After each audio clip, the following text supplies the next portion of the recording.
एक ज़माने में एक बहुत बड़ी और खुशहाल सल्तनत थी, जिसकी रियाया अपने बादशाह और मलका से बेहद मुतमईन थी। लोग अपने बादशाह और मलका से बहुत मोहब्बत करते थे और उन्हें देखकर खुशी से झूम उठते थे। पूरी सल्तनत में खुशहाली का दौर था और हर चेहरे पर खुशी और इत्मीनान नजर आता था। मगर उस सल्तनत की मलका तन्हाई में बहुत उदास रहती थी और अंदर ही अंदर टूटती जा रही थी, क्योंकि वो बे औलाद थी। महल के बागों में जब वो बच्चों को हंसते, खेलते और खुशियां मनाते देखती तो उसका दिल भर आता। वो खामोशी से उन्हें देखती रहती और दिल ही दिल में यही ख्वाहिश करती कि काश उसकी जिंदगी में भी एक प्यारी सी औलाद हो, जिसकी हंसी से उसका महल और उसकी जिंदगी खुशियों से भर जाए। ओहो मलिका, आज आप फिर उदास लग रही हैं। फिक्र ना करें मिल्का, एक दिन आपकी ये ख्वाहिश जरूर पूरी होगी। एक दिन अचानक मलका बहुत सख्त बीमार हो गई। बादशाह हर वक्त उसके पास बैठा रहता और उसका बहुत ख्याल रखता। सल्तनत के बेहतरीन हकीमों को महल में बुलाया गया और हर मुमकिन दवा आजमाई गई, मगर मलका की तबीयत संभलने के बजाय बिगड़ती जा रही थी। कोई भी दवा उस पर असर नहीं कर रही थी। बादशाह सलामत, हमने हर मुमकिन कोशिश कर ली है, मगर मलिका पर कोई भी दवा असर नहीं कर रही है।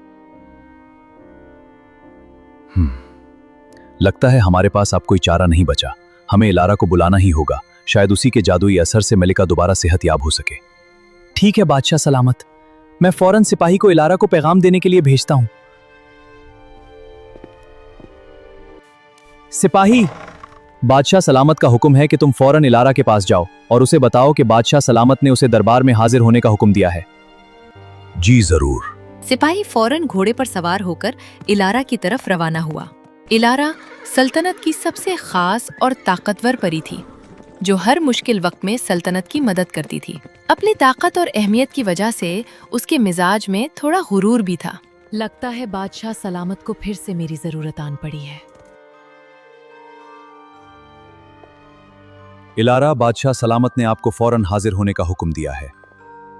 ठीक है, तुम जाओ, मैं तुमसे पहले महल पहुंचती हूँ।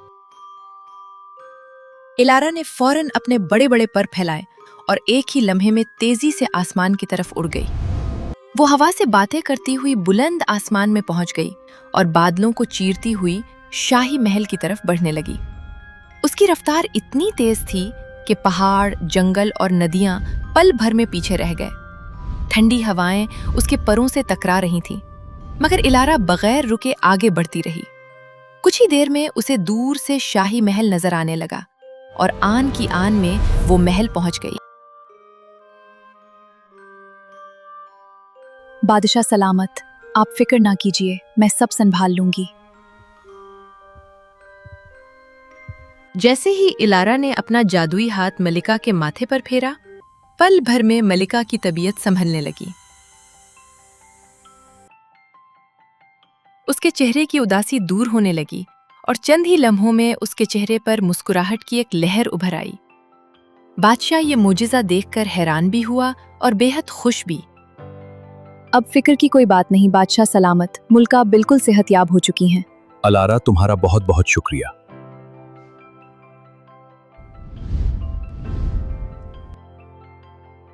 कुछ ही दिनों में मलिका की तबीयत इतनी संभल गई कि वो बिस्तर से उठकर महल में चलने फिरने लगी। हर गुजरते दिन के साथ उसकी सेहत निखरती गई, चेहरे की रौनक लौट आई और वो फिर से तरताज़ा और खिली खिली नजर आने लगी। उसकी आंखों की चमक और मुस्कुराहट में अब सिर्फ खुशियां ही खुशियां नजर आती थीं। और फिर एक दिन उनकी जिंदगी में एक नन्ही से खुशखबरी आने वाली थी। महल में खुशियों की लहर दौड़ गई। फिर आखिर वो दिन भी आ गया जब उनके यहाँ एक प्यारी से बेटी ने जन्म लिया, जिसका नाम अरूरा रखा गया। बादशाह ने इस खुशी में एक बहुत बड़ी दावत का एहतमाम किया। महल में तरह तरह के लजीज पकवान बनाए गए और इस खुशी के मौका पर दूर दूर से बहुत से लोगों को दावत दी गई।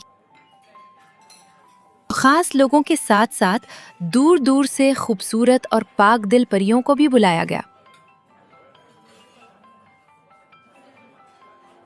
मगर इस सारी खुशी के दौरान बादशाह कुछ परेशान नजर आ रहा था, क्योंकि उसे महल की खास परी इलारा कहीं नजर नहीं आ रही थी। मुलाजिम जरा इधर आओ। जी हुजूर। सारी परियां तो नजर आ रही हैं, मगर एक परी इलारा कहीं दिखाई नहीं दे रही। वो कहाँ है? मैंने तुमसे कहा था कि उसे भी बुलवा देना।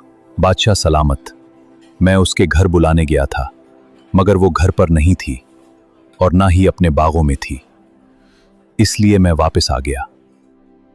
काफी देर हो चुकी है, हमें अब दुआओं की रस्म शुरू करनी होगी। बादशाह को थोड़ी परेशानी हुई क्योंकि वो इलारा के मगरूर मिजाज से कुछ वाकिफ था, मगर अरोरा की रस्म में पहले ही काफी देर हो चुकी थी, लिहाजा मजीद इंतजार किए बगैर तकरीब जारी रखी गई। चलिए अब दुआओं की रस्म का आगाज किया जाए।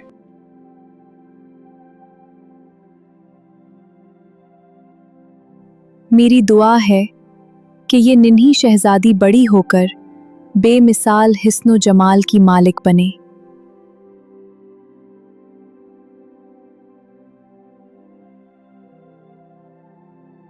मेरी दुआ है कि ये नन्ही शहजादी हमेशा सबके चेहरों पर मुस्कुराहट लाए। और यूं दुआओं का सिलसिला आगे बढ़ता गया। महफिल रात देर तक खुशियों और मुस्कुराहटों के साथ जारी रही और फिर एक एक करके सारे मेहमान बादशाह और मलिका को मुबारकबाद देते हुए अपने अपने घरों को वापस चले गए। दिन भर की तकरीब के बाद बादशाह और मलिका भी काफी थक चुके थे, इसलिए वो अपनी नन्ही अरूरा को प्यार से गोद में लेकर उसके कमरे में सुलाने चले गए। उन्हें क्या पता था कि कुछ ही देर में उन पर एक बहुत बड़ी आफत आने वाली है।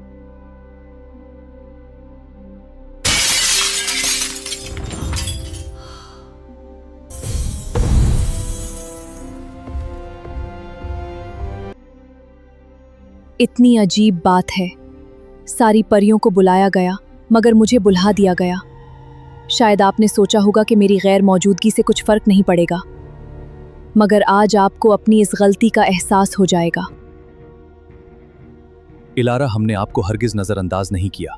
हमारा मुलाजिम आपको दावत देने गया था, मगर आप अपने घर पर मौजूद नहीं थी। बहाने मुत बनाइए बादशाह सलामत। अगर वाकई मुझे बुलाना चाहते तो रास्ता जरूर निकाल लेते। हे मेरी बेदुआ है, जब हे बच्ची 16 बरस की होगी तो एक गहरी नींद में सो जाएगी, ऐसी नींद जिससे वो कभी बेदार ना हो सकेगी। बादशाह और मलका इलारा के मिजाज से बखूबी वाकिफ थे, मगर वो इस हद तक चली जाएगी उन्हें इस बात का बिल्कुल भी अंदाजा न था। ऐसा मालूम होता था जैसे वो हसद और जलन में किसी मौके की तलाश में थी। काफी वक्त गुजर गया, कई मौसम आए और गुजर गए। दिन आहिस्ता आहिस्ता महीनों में बदले और महीने सालों में ढलते चले गए। वक्त अपनी रफ्तार से गुजरता रहा और नन्ही अरूरा भी आहिस्ता आहिस्ता बड़ी होने लगी। देखते ही देखते उसका बचपन बीतने लगा और फिर आखिरकार वो दिन भी करीब आ गया जिसका सबको इंतजार था, जब अरूरा अपनी जिंदगी के 16वें साल में कदम रखने वाली थी। और आज वो दिन आ ही गया जब अरूरा 16 साल की हो गई। बादशाह और मलका ने अपनी प्यारी बेटी की खुशी में एक शानदार सालगिरह की महफिल सजाई। महल को खूबसूरती से सजाया गया और दूर दराज इलाकों से खास और मुअज़्ज़ज़ लोगों को इस खुशी में शरीक होने के लिए दावत दी गई।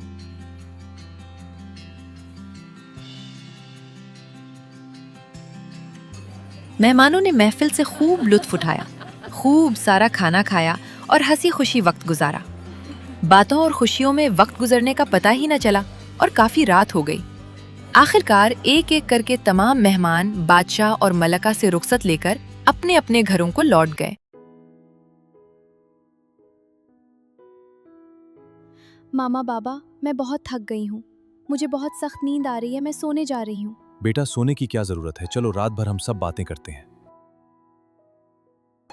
इलारा की बद्दुआ का खौफ बादशाह और मलका के दिल में मुसलसल बढ़ता जा रहा था, क्योंकि आज उसका जादू अपना असर दिखाने लगा था। अरोरा ने अपने बाबा की एक ना सुनी और सीधी ऊपर अपने कमरे की तरफ चली गई। वक्त ने कैसा ये मंजर दिखाया, जिसे जान से चाहा उसे बचा ना पाया। दुआओं में मांगा था जिसका सवेरा, उसी पर उतर आया किस्मत का अंधेरा। मुलाजिम, जल्दी से हमारे बस्तर भी यहीं लगा दो, हम भी सारी जिंदगी के लिए सो जाएंगे। और हाँ, एक परी को फौरन बिला दो। जी हुजूर, मैं सारा इंतजाम अभी करता हूं और एक परी को फौरन भेजता हूं।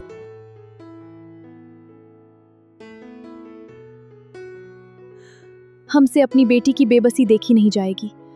उससे अच्छा है कि हम भी सारी जिंदगी के लिए सो जाएं और दुनिया में एक मिसाल कायम करें। और ऐ खुदा, इलारा को ऐसी सजा देना कि वो हमेशा याद रखे कि उसने हम पर कितना बड़ा जुल्म किया है।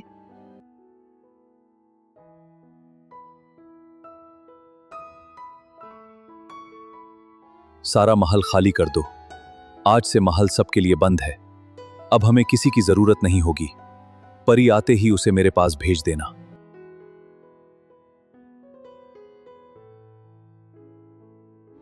सब गौर से सुने, महल फौरन खाली कर दिया जाए। ये बादशाह सलामत का हुक्म है। आज से ये महल खाली रहेगा। महल के नौकरों और मुलाजमों ने बादशाह का हुक्म फौरन मान लिया। सबके चेहरों पर उदासी छाई हुई थी और दिल गम से भरे हुए थे। एक एक करके सबने महल को आखिरी बार देखा, फिर खामोशी से वहां से रुखसत हो गए। कुछ ही देर में वो महल जो कभी रौनकों और खुशियों से भरा रहता था, बिल्कुल सुनसान हो गया।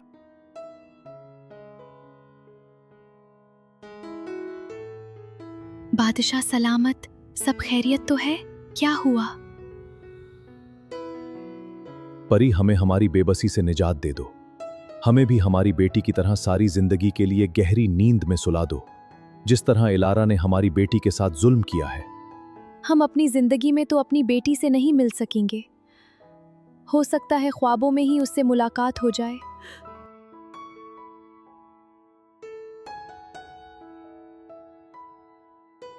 बादशाह सलामत, मगर आप जरा मेरी बात सुनिए तो सही। मैं ये कैसे कर सकती हूँ? ये तो जुल्म है। ये जुल्म हमें मंजूर है। खुदा के लिए हमें अपनी बेटी से मिला दो। हमें सुला दो, तुम्हें खुदा का वास्ता। ठीक है, जैसा आप चाहें। बेटी के पहलू में माँ बाप भी सो गए। गम सहते सहते आखिर ख्वाबों में खो गए। जिससे जागती जिंदगी में मिल ना सके, उसी से ख्वाबों में मिलने की आस लिए सो गए।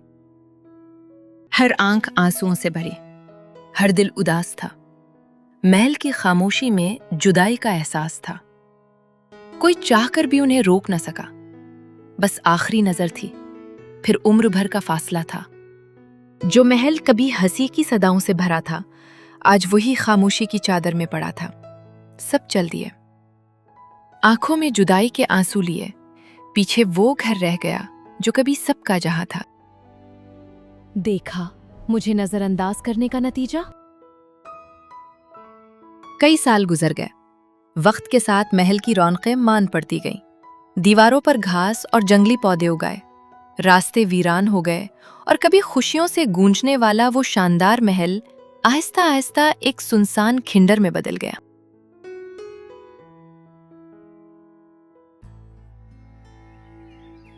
एलेक्स, ये जंगल कितना हरा भरा है ना? लगता है जंगल तुम्हें बहुत ही अच्छा लग रहा है। बस मेरे साथ साथ रहना।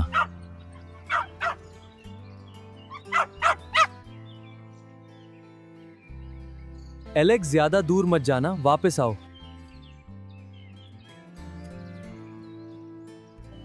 एलेक्स, रुको, इधर वापस आओ। एलेक्स, एलेक्स, कहां हो? एक दिन रुवैस नाम का एक नौजवान अपने कुत्ते के साथ जंगल की सैर को निकला, मगर अचानक उसका कुत्ता घने जंगल की गहराइयों में कहीं खो गया। ओह मेरे खुदा, ये महल कितना पुराना लग रहा है।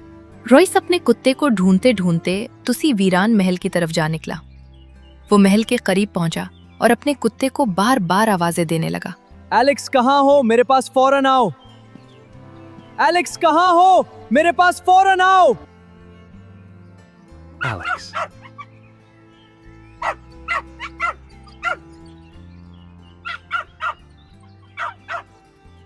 चलो एलेक्स, इस महल में घूमते हैं।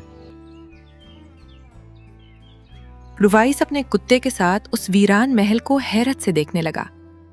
महल की खस्ता हाल दीवारों और वीरानी को देखकर उसे अंदाजा हुआ कि ये महल न जाने कितने सालों से सुनसान पड़ा था। घूमते घूमते आखिरकार वो ऊपर वाली मंजिल की तरफ बढ़ने लगा। रोइस ने जब उन तीनों को वहां गहरी नींद में सोते देखा तो हैरान रह गया, मगर उसके लिए सबसे ज्यादा हैरत की बात ये थी कि वो कमरा बाकी खंडर बने महल से बिल्कुल मुख्तलिफ था। ये लोग यहाँ क्यों सो रहे हैं? ये महल तो बरसों से वीरान लगता है, लेकिन हैरत की बात है कि ये कमरा बिल्कुल भी पुराना नहीं लग रहा। आप लोग यहाँ क्यों सो रहे हैं? ये महल महफूज नहीं है, उठ जाइए। रोइस ने जब अरोरा को देखा तो बस देखता ही रह गया। ये लड़की कौन है? मैंने अपनी जिंदगी में इतना हसीन चेहरा कभी नहीं देखा। उसकी खूबसूरती ने रॉयस को पहली ही नजर में ऐसा मुतासिर किया कि अरोरा उसे एक ही नजर में भाग गई। ये लड़की कितनी हसीन है, ऐसा लगता है जैसे किसी खूबसूरत ख्वाब से निकल कर आई हो। उसे देखकर नजरें हटाना मुश्किल है। जैसे ही रुवैस ने अरोरा को छुआ, उसकी आंखें फौरन खुल गईं और उसी लम्हे इलारा का बरसों पुराना जादू हमेशा के लिए टूट गया। आप तो बहुत ही खूबसूरत हैं। क्या ये बात आपको पता है? ये कैसे हो सकता है? अरोरा जाग कैसे गई? और ये खबीस लड़का कौन है?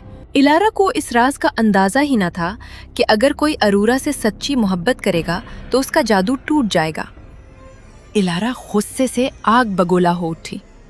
उसने अपनी जादुई ताकत से जान लिया कि अरोरा बरसों पुरानी गहरी नींद से जाग चुकी है। आप कौन हैं? और यहाँ क्या कर रहे हैं? मेरी तो कल सालगिरह थी। आपका ये महल देखकर तो नहीं लग रहा कि यहाँ कल सालगिरह थी। उन्हें क्या पता था कि इलारा गुस्से में महल की तरफ रवाना हो चुकी है और खुशी के इन लम्हों के बाद वो एक और बड़ी मुसीबत का सामना करने वाले थे। मामा, बाबा, आप भी यहाँ सो रहे हैं और वो भी मेरे कमरे में, ऐसा क्यों? आप दोनों को क्या हुआ? उठिए ना, आप उठ क्यों नहीं रहे? आपको क्या हो गया है? अरोरा को ये बात समझ नहीं आ रही थी कि इतने बड़े महल में उसके माँ और बाबा उसी के कमरे में क्यों सो रहे थे। खुदा के वास्ते उठ जाइए। आप दोनों को क्या हुआ है? अरोरा की आंखों से निकलते बेख्तियार आंसू और उसकी तड़प जैसे माँ बाप के दिल तक जा पहुंची। उसकी मोहब्बत और पुकार का ऐसा असर हुआ कि अचानक उन दोनों की आंखें खुल गईं। बेटी के आंसुओं ने वो असर दिखाया। बरसों की गहरी नींद से माँ बाप को जाग उठाया। जो बात ना कर सकी, कोई दुआ, कोई सदा। उसकी तड़प ने मोहब्बत का मौजज़ा दिखा डाला। बेटा, अगर ये ख्वाब नहीं है तो तुम्हें अपने सामने देखकर हमें बहुत खुशी हो रही है। हाँ बेटा, इलारा ने हमें बर्बाद करने में कोई कसर नहीं छोड़ी थी। बादशाह और मलका ने अपनी बेटी को सारी हकीकत बता दी कि किस तरह इलारा ने अपने तकब्बुर और ताकत के गुरूर में आकर अरोरा पर ऐसा जादू कर दिया जिसने उसे न जाने कितने बरसों तक गहरी नींद में सुलाए रखा। अपनी बेटी से जुदाई का गम बर्दाश्त न कर पाने की वजह से उसके माँ बाप ने भी उसके साथ गहरी नींद में जाने का फैसला कर लिया था। बेटा, आप इधर आएं। आप कौन हैं और यहाँ क्या कर रहे हैं? जी, मैं आया। मामा, इन्होंने ही मुझे नींद से बेदार किया है। आपका बहुत बहुत शुक्रिया बेटा, आपने हम सब की बहुत मदद की है।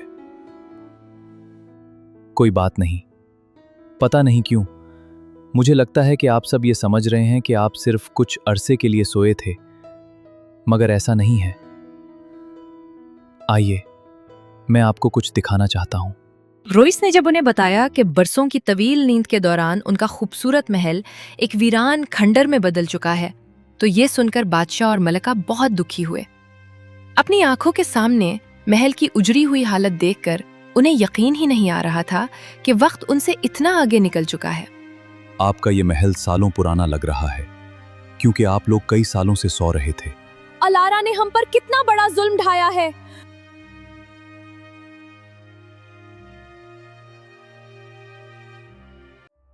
अलारा ने तो अभी कुछ किया ही नहीं है, जो अब करने वाली है।